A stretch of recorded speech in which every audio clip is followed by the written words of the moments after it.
technical assistance during your call, press *0. After the tone, please state your name, followed by the pound sign.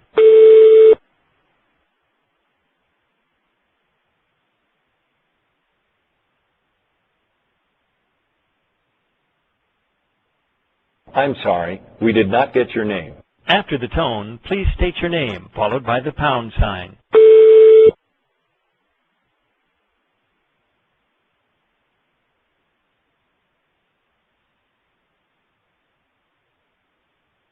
I'm sorry, we did not get your name. After the tone, please state your name, followed by the pound sign.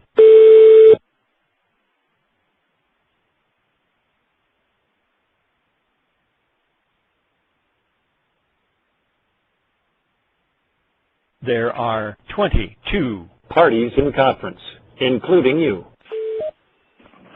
So anyone on the phone, if you haven't yet logged into the webinar, please do so. You'll be able to see Paul actually going through the application and demonstrating the features. I don't have the email. I can't get it. It's over here. Does anyone have problems getting that link to work? I don't have this thing installed, and I do not see a link to actually install anything. I'm having the same issue. I'm logging on remotely from my Mac. It wants you to launch like a little application, and that just sort of clicked me in right away, just launching it.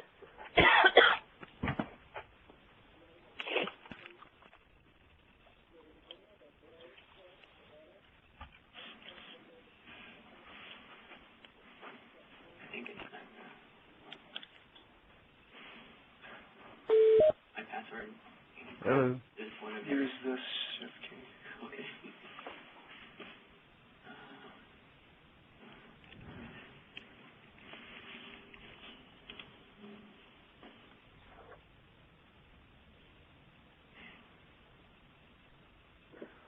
Okay, are folks having success in logging onto the webinar? Looks like we have quite a few attendees already on, so that's fine. Yeah, I'm still having issues logging on.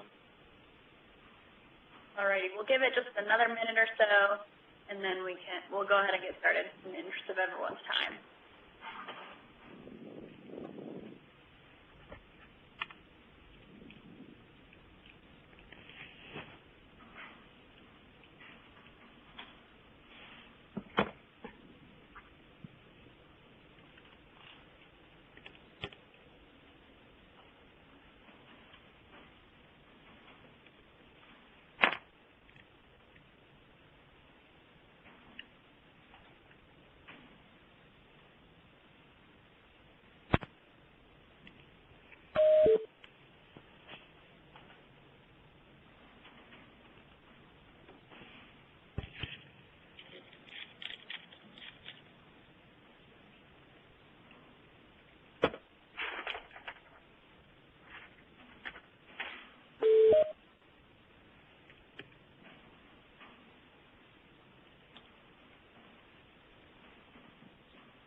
Okay, everyone, we're going to go ahead and get started.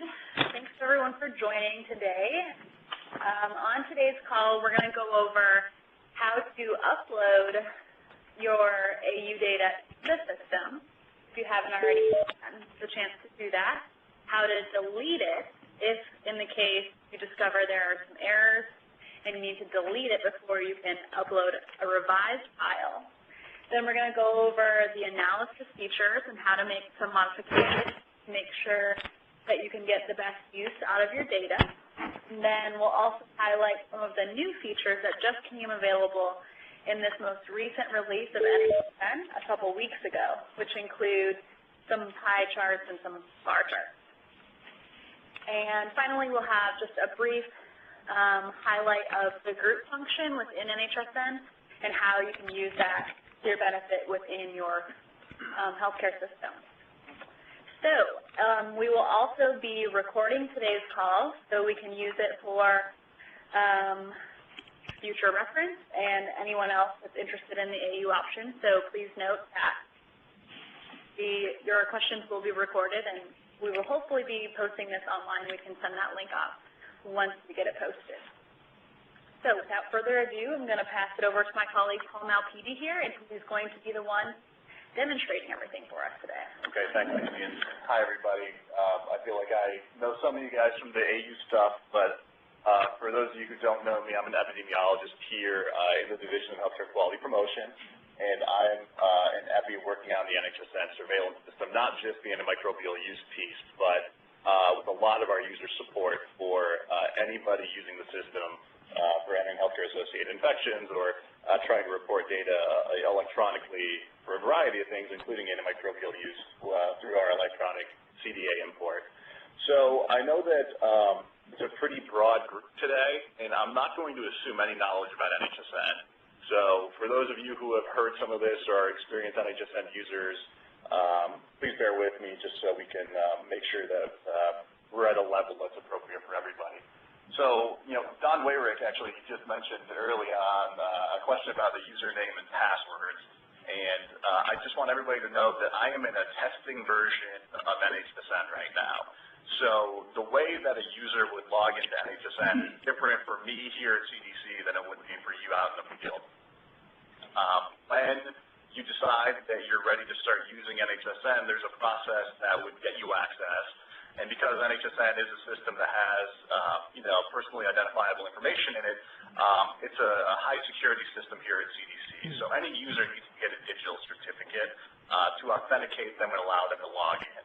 So my login process that I used earlier, if you were on, is completely different than what you would use as a real user. And we have plenty of materials on the website about how to become a user in NHSN.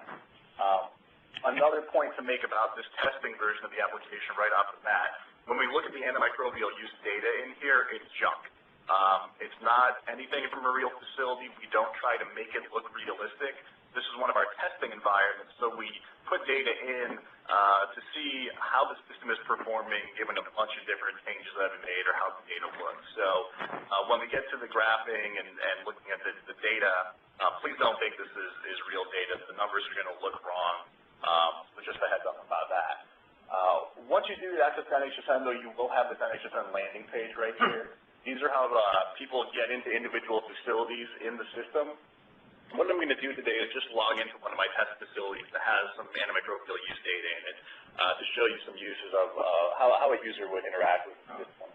The way they begin to do that is they choose the facility they're trying to log into. For those of you who might be pharmacists at multiple facilities with the same system, you might want to be a user at each of your 6 facilities, and you have all 6 facilities you're dropped down to pick from. I'm going to go into a facility called the CDA test facility today, and the antimicrobial use portion of NHSN is in the patient safety component. So all the work you'll be doing, you'll be going through patient safety for antimicrobial use. When you pick the facility that you're trying to go into, everybody has access to this NHSN patient safety component homepage. Now, the homepage is kind of a place where we provide a lot of notifications to our users. Keep in mind that our core users are infection preventionists and other members of the infection control team. You as pharmacists are going to be interested in totally different things. These notifications on the front page probably aren't as relevant to you. There are notifications about sharing data with groups. There are notifications about completing surveys, data quality issues. You'll be able to see this, but in terms of antimicrobial use, there's nothing that you would need to do on this front screen. So like Amy said, we're going to do a couple things today. We're going to show you how data gets imported into NHSN for AU. We're going to show you how you can analyze that data, and we're going to talk a little bit about data sharing. So we'll go through it in that order, I think. The application is set up so that, there are navigation options on the left-hand side. This blue bar is consistent throughout the application. That's how you get around. There are a few caveats that I'll point out before we go and actually import our data. You'll notice a couple options over here. There's one for users. When you're ready to be added as a user to have access to AU data to import it, to view it, you'll want to have your facility administrator in NHSN, who's usually an infection preventionist, add you as a user using this link right here. They should know how to do that. I also want to point out that there's something in NHSN called the monthly reporting plan, and that's an important part of any kind of importing that you do.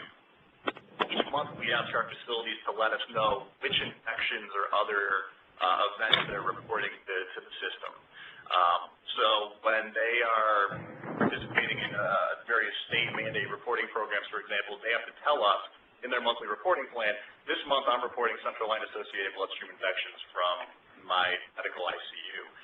Looking at C. difficile in my entire facility. Any data that is going to be imported needs to be included in the monthly reporting plan, and we have some support documentation about that. So it's important to know that when you want to start reporting antimicrobial use to NHSN, you need to make sure that your facility administrator includes that in the reporting plan. That's really all I'm going to touch on there. When it comes time to actually import data, now remember, for all of the other infections in NHSN, there's a bunch of ways to get the data in. Of course, the users can sit there and manually key the data into our interface like this with a series of data entry fields. For some kinds of data, we have the ability for users to import Excel or flat files for surgical procedures, for example. But the only way to get data in for antimicrobial use is through our clinical document architecture CDA import. And this is how you get to it. This import and export link on the navigation bar will take you right here. Depending on the user rights you've been assigned, you'll see different options here. So as a person at CDC, I have access to all of these options. You may not. And you'll see that there's a section that says CDA import. And under that, there are two options. One exclusively for importing surgical site infections. You can ignore that. The options you want to select is summary data or procedure denominators. And at that point, it becomes pretty straightforward. All you have is just a browse box right here. I will point out that this little CR487 thing is just for development. You won't view that on your end. You can ignore that. So all we need to do is go and find our zip file where our CDAs are actually stored. If you're a vendor, you know that you need to create a zip file with all of your individual files of antimicrobial use data. When you zip those up, all the end user has to do is go and find where they saved that record. So you'll see right here, I have a handy file named February Antimicrobial Use CDAs because we're importing some February data. All you have to do is navigate to that zip file, submit button. And then the application is going to do a series of checks. If it can talk to Rhapsody, which is our magic server that is able to take the data in the zip file and get it into the application. This was working earlier. So this usually works. Right now, Mindy, are you on the line? Mindy's not on the line. She's on the phone. All right. So what should be happening right now is there will be a blue bar that progresses down all the way up to 100%. Again, the application is taking all the data in the CDAs, and for those of you who aren't familiar with CDAs, just a series of lines of XML code, going through the code and translating that to places where it needs to go in the database. So that's what Rhapsody does. It kind of unpacks it and sends it to the database. After that, checking is complete. You're going to get a notification, and what we should be seeing is a notification saying, yeah, it's going. That's great news. So it's going to parse these records. It's going to look at both of them, decide whether or not it's acceptable, and then you'll get this screen, regardless of whether or not your CDA is good or bad. Right here is the thing about the number of records that were processed. So what we brought in were two antimicrobial use files. And antimicrobial use is considered summary. So in the summary, you see that we tried to import two records, both of them had. There is a third kind of option here where you have already sent in some data and you're trying to update it. If that was the case, you see a column here for number of updates.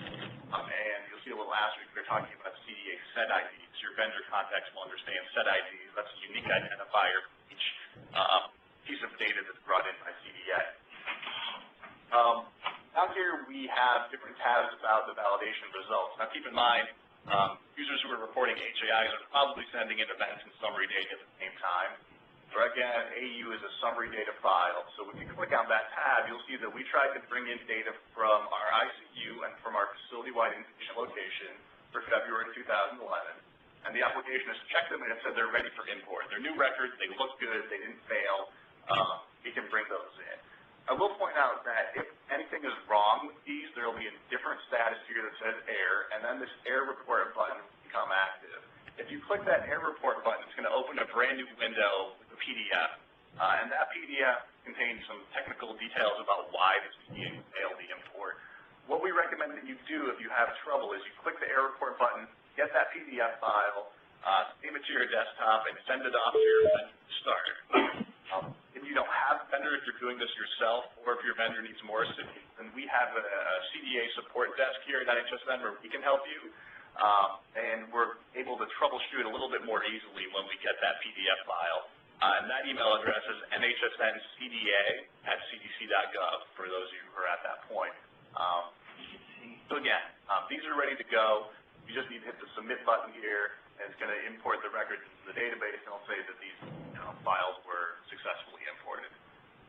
And so look, I even realized that you can get a PDA for the good as well. So you notice that as it confirmed it, I have a report button here, so you don't just get an error report, you can get a success report as well. This is the PDF file I was talking about that just summarizes again. We tried to bring 2 in, 2 of them were imported, and these are the 2 records that were imported with their unique set IDs. And we also have the processing date time stamp that'll help you keep track of it if you're interested. I think the import's pretty straightforward. We're going to keep you guys in the loop about how the import is changing. You saw right there that was a pretty manual process. I had to go in, I had to click, I had to pick the zip file, and I had to choose to import it. We're moving towards an automated way to do that, where your vendor system would hypothetically be able to just automatically send your data to NHSN without the end user having to do anything to it. That is on track for late this summer. So what we're going to do over the course of the spring is put together documentation, put together webinars with contractors who are helping us with that work.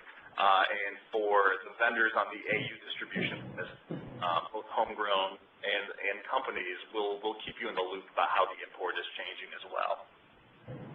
So one of the new features that Amy alluded to was the ability to delete data. Previously, there was no way for you to delete antimicrobial use data because you can't put in the application's user interface. You have to view it through an analysis report. So let's say we didn't like the data that we brought in for February. We realized there are all kinds of errors in it. We could do one of 2 things. We could work with our vendor to implement a new version of that record and re-upload it. Or, if it's easier, we can use this little option under summary data that says delete AUR data. And this is brand new. For deleting antimicrobial use data, we need to pick the location codes that we're trying to delete. Let's say we want to get rid of everything we put in for February. We would tell the application, take everything in February 2011, which we just imported, and delete it. You get a warning that says, if you do this, it's going to be gone for good. Are you sure you want to do it? Look at the data analysis to make sure it's bad. Delete it. Hit the OK button to do it. And when I hit the OK button, I'll just get a confirmation here that the AU data has been deleted. So these are how you can get data in and remove data when it needs to be taken out. And I think Amy used that about what we're going to cover for import and delete. Yes. Okay. I should pause there and see if there are any questions about basics of importing CDAs, not the CDA itself, but how to get it into NHSN. Okay. So the bulk of the rest of what I want to show you is what you actually can do with the data that you bring in. Again, because this is purely electronic reporting, there's no screen for you to look at to see which data you brought in for February. All that is done through NHSN's analysis tools. So I'm going to move over there. You'll notice here that we have an analysis option. I want to talk to you briefly about the basics of NHSN analysis. NHSN's analysis tool runs off a series of frozen. So what you need to do before you run any analysis is to use this Generate Datasets link right here, and this button that says Generate New to generate a new data set. The data sets are frozen in time, so all the reports that I run are based off of this data set that I made yesterday about 1 o'clock. If I have imported any new data this morning, that data is not in my data set. Every single time you make any modifications to any data, you need to create new data sets before it shows up in analysis. So that's an important thing to realize, that data sets are frozen in time. I feel pretty comfortable with the data I have in right now. So I'm not going to generate a new data set. Excuse me. Generating data sets doesn't take too long. We've improved the process a lot over the past couple releases. And you'll notice here that generating data sets is something that you can do when you first log into NHSN. It should take anywhere from 5 to 20 minutes, depending on the size of your hospital and the amount of other users trying to generate data sets. You can click the Generate button, log out of NHSN, log back in an hour, it should be ready for you. You don't need to stay in there while the process finishes. When you have data sets, you're going to want to use this link here for output. How the NHSN analysis tool is structured. If you're familiar with Windows Explorer, it just kind of works the same, clicking through a folder structure. These are all the different options that we have. You know that NHSN has a lot more data in it than antimicrobial use alone. And you'll see that each level, each major category of infection or event is organized into a module. So you see we have the device-associated module, procedure-associated module, so on and so forth. Antimicrobial use lives in the antimicrobial use and resistance module right here. So when we click that, we just have a folder for antimicrobial use right now. When we have the antimicrobial resistance option in place, we'll have a folder for that. If we open this folder, you'll see two things. There is one folder of CDC-defined output, and these are kind of canned reports that we have designed that we think make the most sense as a place to start. And you'll notice that there's a run button to just run that can, modify button. You can customize the report to fit your purposes a little bit better. When you modify reports, you can actually save them as custom output options, and we have those in this folder right here. What I've done for this call, rather than go through each of the reports one by one, I've picked 6 reports, one of each of the major types to run through and demonstrate for you. But I will point out here that there's about 16 reports in the folder. Names are long. You can hover over them to see the full title of the report. And there are 4 categories. We have line listings, rate tables, and new for this release are the graphical options, pie charts and bar charts of antimicrobial use. The line listing will be just that, a list of all the antimicrobials that were used in your facility and their different counts. The rate tables will produce different rates depending on what we're looking at. The reason why you see so many of them is that we have kind of split them 2 ways. Number one, we wanted you to have a way for when you're doing validation of your data to be able to get easy access to the most recent month that you've brought in. So you'll notice here, even when I hover over here, this is a line listing for the most recent month of data that we've brought in. And down here, we have all of the submitted data by location. So we split it into most recent month and everything. Again, if you just want to look at the zip file that you just imported, I would use the most recent month report to take an easy look.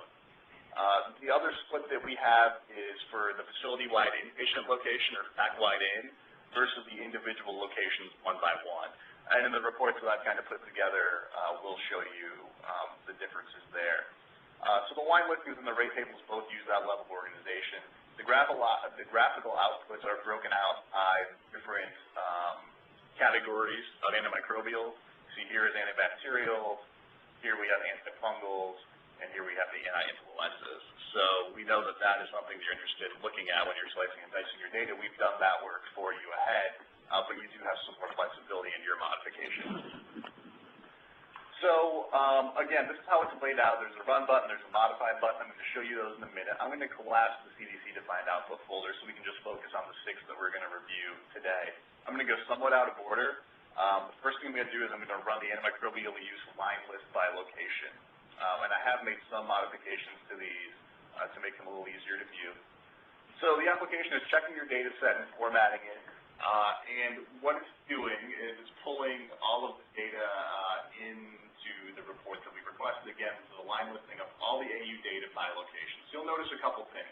I have a table for each location. This is our ICA location. I have turned on an option on our modify screen that says give me the variable labels in the header so they're a little bit easier for you to understand. By default, it's the variable names. But here we can see that we're showing the agent itself, the class that it falls into, the month of data, the locations included, even though it's all ICUA. And then we show you the antimicrobial days present and the number of admissions, along with the 4 different routes of administration. And again, this data we already know is junky because I have 4 IM days and I have antimicrobial days for this particular antibiotic. So again, don't worry about the numbers themselves. We just want to show you the kind of things that we have. The way this is organized is by month. So for ICUA, we've brought in 3 months of data so far for 2011. Here's April, here's May, here's June.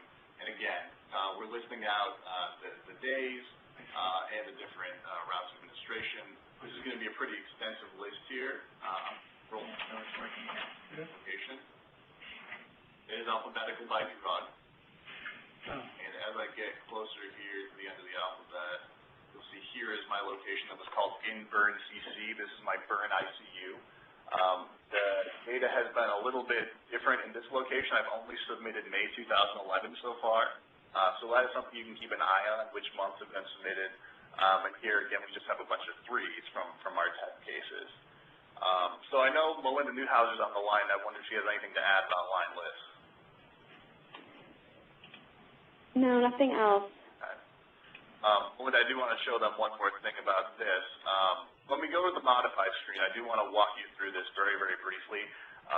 There's a lot of information on the main NHSN analysis page that tells you how to modify these reports. We'll ask Amy to follow up with a link to those analysis materials just so you can see those and review them. The one thing I do want to show you right off the bat is up here, you don't have to use the NHSN analysis tool. There's a button right here that says Export Analysis Dataset. When I hit that, I can dump all of my antimicrobial use data from the NHSN datasets into any of these formats, including Excel and SAS. Those are the 2 most popular. So if I choose to export this into an Excel spreadsheet and hit the Export button, what you're going to get is a little notification that says, the data might take a while, it's antimicrobial use, if there's a heavy server load, it might take a couple minutes, but it's going to give me a zip file that contains my Excel spreadsheet in it. So when I open that up, you'll see that I'll have the full functionality of Excel right here. It's a little bit easier to sort and filter in Excel than it is in NHSN. I think this may be the first time I've opened Excel on this computer, so it might take a minute. But when you get your data into Excel, we do have some graphical options that within NHSN itself, which we're going to show you, but I think that Excel is a more powerful mapping tool. And the way that we have the data organized in NHSN makes it pretty easy to manipulate with Excel. So again, these aren't just the data that are shown on your line list. It's every single variable that is in the data set. So again, we have category and class, drug code along with its name. If you're reporting from a specific location, I'll scroll a little bit. Notice that this was our fact-wide-in location. If I scroll here, here are the location codes for the other location. And again, here are counts right here. IM, IV, digestive and respiratory, summary month, number of admissions. All the data is just dumped into Excel or SAS where you guys can play with on your own. So I did want to point that out right away. I'll walk through the 3 major sections of the modification screen too, though. Another thing to note is that the actual report itself, you'll notice that it popped up in an HTML window, but if you want that line list to display in a PDF so you can have a hard copy of it, you can choose that. There are 3 main sections of modifications that you can do, and I've modified these reports a little bit to see if we can get the best bang for our buck. The first section always allows you to select the time period. So what I've done is I told NHSN my date variable summary YM means I'm selecting by month. YM is your month. I'm saying look and only display data from January 2011 to June 2011. The next section is where we can filter our data for our line list. Because this line list is the line list by location, what this grid has done is it said only show me data where the location variable is not equal to fact-wide-in. You see the little tilde there. That means not in database ease. So by telling it not to show fact-wide-in, we're just displaying the individual location-specific data. There's a lot of power in this selection grid. It can get a little tricky, and I think we have some really good resources on the website that can help you understand that. The other options on every single report are just about how to display the data. You'll see here, if I click this modify list, only a subset of your variables show up in the output that you choose to display. And you can control that here in this little navigation box. This column on the right, the selected variables, are the variables that are showing up on the line list. You can move them back and forth. Let's say that I want a little bit more information about the CDC location code. I can move that up after my other location information. I can move the respiratory count out by using these arrows, so on and so forth. That is how you can control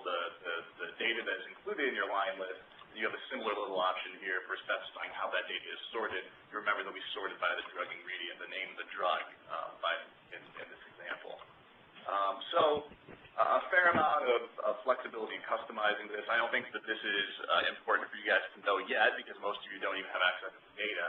But again, the resources that we send will help with that. By using the Save button right here, I was able to save my report as a custom output option. I can also export an output data set, and I want to do that real quick to show you how it looks different. Remember the button at the top, that dumped out every single piece of data that I had. What that button that says export at the bottom does is it takes all the modifications that I made. Remember it said don't show me backwide in, sorted by drug, etc. All those modifications are kept in the export file when you use the button at the bottom of the screen. The export button at the top of the screen is literally just a data dump of everything that's ever gone in.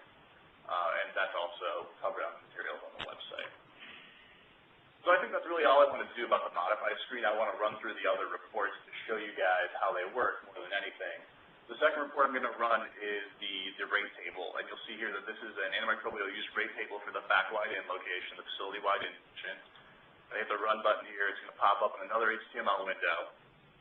And remember that for facility-wide inpatient reporting, you're giving us two denominators. You're giving us the number of days present, and you're giving us the number of admissions.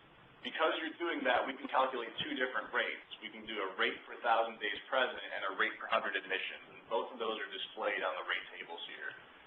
What I've done is I've limited it to 2011. So what this is a single rate for each drug class for 2011. You can see the numerator of the antimicrobial days, days present, denominator. You do the division, multiply by 1,000, and there's your rate. So you'll see that you get one rate at the very top for all of the antibacterials combined, and then they're split out by the different classes, carbapenem, cephalosporin, so on and so forth. If you scroll through the report, we do the same thing here for the antifungals, all in combined, along with the individual antifungal classes. The next table down shows the rates, the admission level rates. Same structure, same layout, but the denominator that we're using is the number of admissions that we're reporting to get your rate per 100 admissions instead of with the days present denominator. For location-specific rates, we're only using patient days, days present. You won't have the rates by rate per 100 admissions. That's the difference in the location-specific rate table and the facility-wide rate table.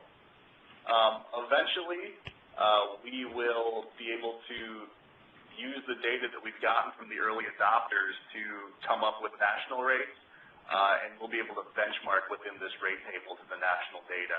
Hopefully that's how we operate with all the infection types, and we'd like to be able to build that functionality into this kind of report as well. So that's all we had before the most recent version of NHSN went out about 2 weeks ago at this point. And we finally have the ability to graph data that's reported at the summary level. We've always allowed facilities to graph their infections at the individual person level, but we've never been able to graph the summary data. So I want to show you the pie charts and the bar charts. They're kind of new and exciting.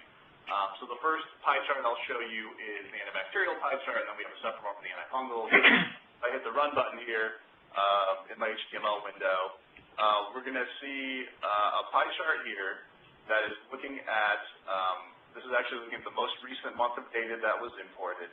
And the most recent month that I brought in, I only brought in a fact-wide in CDA and a CDA for my ICU-A location. So those are the only two pies I see.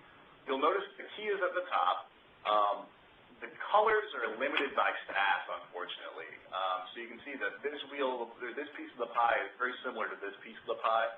But if you hover over the slices, you'll get the class name at least.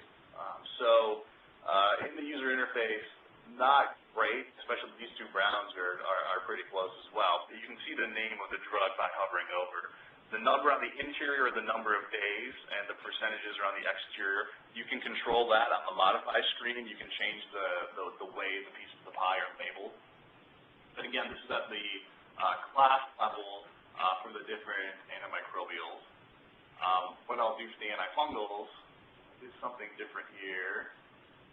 I organized it by year instead. So again, that last report was looking at the antibacterials for the most recent month that I brought in. This is looking at all my data at once, and you'll see here the summary variable here is for 2012. So here is all my 2012 data, again split into the antifungal classes.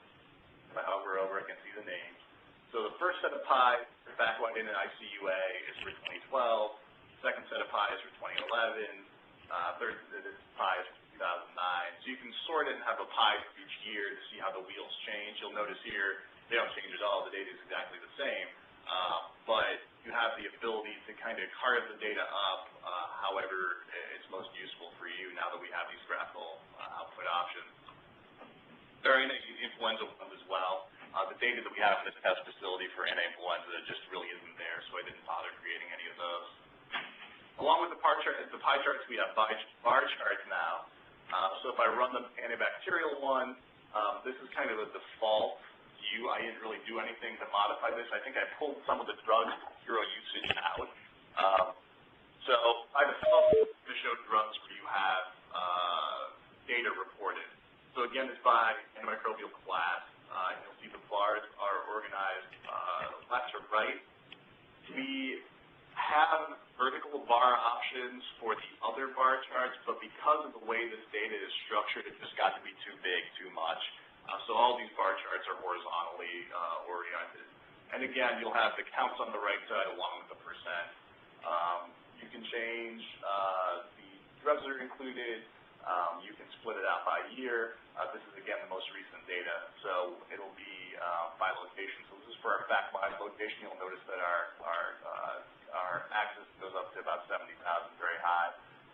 And for this individual location, you would anticipate that the number of days would be, the scale would be much, much different. But again, this would be showing it by location. Here you can see that in my report, I have to select all of these drugs, but there is no usage for all intents and purposes of the carbon-10s in this ITU. That's what I want to be. The last report that I want to show you real quickly before I let you ask some questions about other things you can do with it. Remember that last bar chart was by the classes. I did want to show you that you can run the data by the individual drugs. For the antibacterials, that gets to be pretty extensive, and the bars get pretty narrow. But for the antifungals here, I asked NHSN to show me, rather than the dazoles, et cetera, at the class level, the individual drugs. And same layout here. This is for all of my data. So here's the ER location. Here's my fact-wide in. But this is just at a different level of organization than the previous one. So again, it's a start. NHSN wasn't built to be a graphing tool. We're happy that we have the ability to give some canned graphical output options. But with the ability to dump it into Excel, I think that that's really helpful too. So those are the 6 analysis reports that I wanted to run through with you quickly. I don't know if Melinda has anything to add as well, and we can open it for some questions about the analysis tool in general. Thanks, Paul. That was a great overview. I think we'll use the time right now for any questions. And like I said, we will have Amy send you guys out the link to the main NHSN analysis resources page. I would like to get something together about analysis specific for AU, but we'll work on that as well.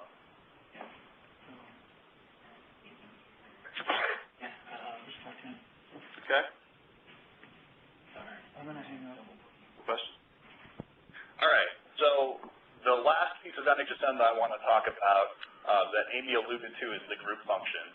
So again, some of you may be familiar with this, some of you may not be. When NHSN was built, we were dealing with situations where state health departments were starting to implement mandates for reporting healthcare-associated infection data to the state. Rather than having the states create their own database and have facilities do double data entry, what NHSN has built in is kind of a data sharing function where a state health department, in this example, could form a group and say, all of the facilities in my state need to join my group, my data sharing group, and they need to show all their classes to me.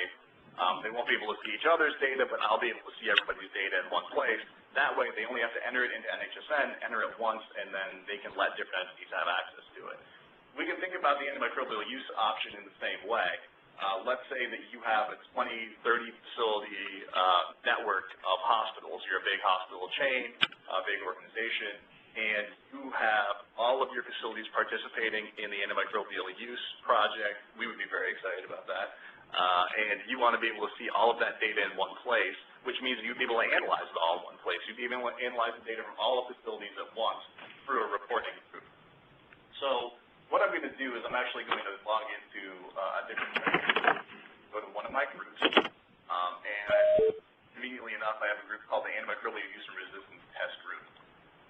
So when I log in here, you'll notice things look a little bit different in the navigation bar. Groups are not able to enter data. It really is just a when analyze type situation.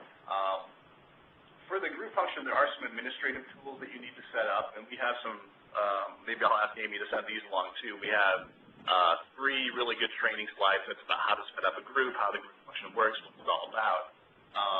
But there are some administrative tasks that you can do. As somebody who forms a group, you need to be able to decide, let the facilities know which data of theirs you'd like to have access to. So every time you form a group, if you form a corporate hospital group, you need to put together a data sharing request. You do that through this defined rights template right here. So it's a big screen. I'm going to scroll to the right here. This is how groups tell facilities who join it which data they'd like to have access to. It is set up for the entire patient safety component, so as antimicrobial use users, if your group is just interested in the AU data, only a very small portion of this affects you. The very top screen is about general options. I will point out to you, because antimicrobial use data is reported at the summary level, you don't even have to click one of these radio buttons here to request access to patient-level data. I did out of force of habit for when I'm playing around with other groups, but you don't need to ask to see patient-level data. You do want to ask for things like the multi-reporting plan. You'd need to ask to have access to the analysis tool and facility information, so you have access to their name, location, facility administrator, and so on. In this situation, I'm saying, if you join my group hospital, then you're going to be sharing with me your survey data from 2011 forward. You see that I could cap off the year if I wanted. I could say I only want the 2 surveys for the 2 years I'm interested in. But if I leave that blank, I'll get the survey for every year. The survey is important because it has information about the facility's teaching status, bed size, number of patient days in a previous year, things that might be useful for you to have access to. At that point, for antimicrobial use, you get to skip everything else all the way down to this section right here for antimicrobial use and resistance. What you're going to do here is you're going to specify the locations that you're interested in, the time period that you're interested in, and so on. You have the option here to specify whether you want data that's in plan or out of plan. Now, for you guys, this is really an irrelevant field. Facilities can only import data that's in that multi-reporting plan like we talked about earlier. So you can either use in or all. If you were to say all right here, that's just saying I'm not going to set a time period on these. Time period fields get grayed out. By saying I want all of your data, that literally means if they join the group, you're going to get all of their antimicrobial use data. Here is where you can specify the locations that you'd like access to. For antimicrobial use, we would encourage you to use location type all here. That way you're getting not-quite-in data as well as location-specific ones. And here you see there's only one measly checkbox right now for antimicrobial use. You need to make sure that's checked off. When the resistant component comes online, that'll have its own checkbox. But this is really it. You just need to have that one line completed. When you go at the bottom of the screen and hit the Save button, that takes care of the request. So it says the defined rights are saved successfully for the AUR test. At this point, you can go out and tell facilities that are in your system that they can, if they so choose, join your group. And if they join your group, then this is the data that would be shared with you at the group level. It is going to, when they join the group, and I'm going to skip over that process. We can give you more information offline about how the group joining process works. They're going to say, I want to join my corporate AU group, and I'm with sharing that data with them. When they do that, you're going to see them show up in this rights acceptance report. So as a group user, you'll keep track of all of your facilities who have signed up, and you'll be able to know whether or not they've accepted that rights request that you just put together there. You'll see that because I saved it and reset it, so this facility is already in my group. I sent out this updated template to them. They need to go back and agree to these updated rights. For you guys who are starting new groups, this isn't going to be an issue. They will accept those rights as they join your group. Again, as facilities join, they won't be able to see each other's data, so that solves the facility privacy concerns. But you, as a group user, will be able to see all that data in one place. You'll notice here the analysis tools are exactly the same. I actually haven't generated data sets as a group user, but the folder structure is exactly the same. And you could, again, you can analyze all that data in one place. It's hard to tell whether or not, not knowing who you guys are, whether or not your organizations might have a group set up already. For some corporate hospital systems, in this climate of public reporting and having payment consequences for entering data into NHSN, a lot of the big hospital corporations do have existing data sharing groups. Again, that's something that's usually run out of the quality department or the infection prevention group if you have one at the corporate level. We can help you find out whether or not you have an existing data sharing group. It might make sense to include antimicrobial use in that group. You might want to create a new group for antimicrobial use, considering the limited rollout so far. But we can help you try to get information about who in your organization might have access to NHSN as a group user already. We can provide that information. It's not identifying anybody at the facility. It's just giving you a contact you can talk to about the group function. Any questions about data sharing function stuff?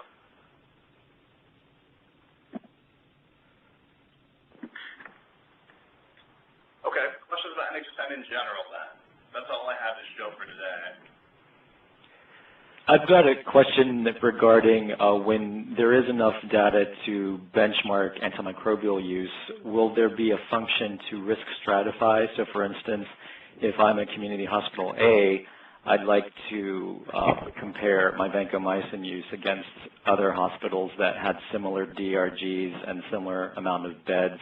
Will there be a function to sort of compare data on that level, or is it just going to be all the data is going to be aggregated together and you get what you get?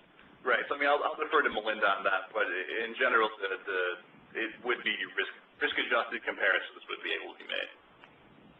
Melinda, do you have anything to add? Right. Our major risk adjustment within NHSN is the patient care location. Therefore, you could compare MICUs against other MICUs. Yeah, and even within that, we do, like you said about the community hospital thing, just for example, on the infection side, for central line associated bloodstream infection, we look at the individual location level, and then we notice there are even differences in rates between the major teaching medical ICUs and the non-teaching ICUs. So when it's right on, we look at the location level, we look at teaching status, things like that. So we'll have to see the data that comes in before we can come up with the exact specifications. In general, that is the plan. Thank you.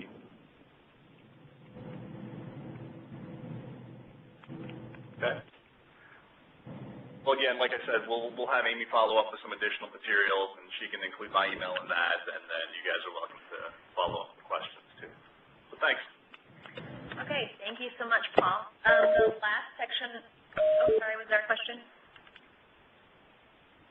Okay, never mind. The last section of our call, we're going to highlight just some quick things about validation for those of you that are at that point in this project. So for those facilities that are starting validation now, feel free to do Section A as the pharmacy lead. Section B should be completed by your vendor, and then Section C should be completed after you've uploaded your data into NHSN. That's when you look at it in NHSN and see if you notice any discrepancies from what you had in your facility EMR system to what ends up in NHSN. So you can send all of those parts separately to me, Amy, once you get them completed. If you have Section A completed, you can send that off to me. It does not need to be combined with your vendor's report. That can also be sent separately. If you have any questions when you're going through the validation, please let us know. We'd be happy to walk through the document with you if you have questions about what we're trying to get at for any specific questions, or if you're not able to run the reports in the way that we've detailed on the validation protocol. We're very flexible, and we're willing to work with you to meet your facility and vendor needs. So if you have any questions, again, feel free to email me, and I will make sure those get to the right person. That's all we have for today's call. So if there are any other questions, we can take those at this time. Okay, well, thank you everyone for joining, and we will talk to you next time. Thanks. Bye.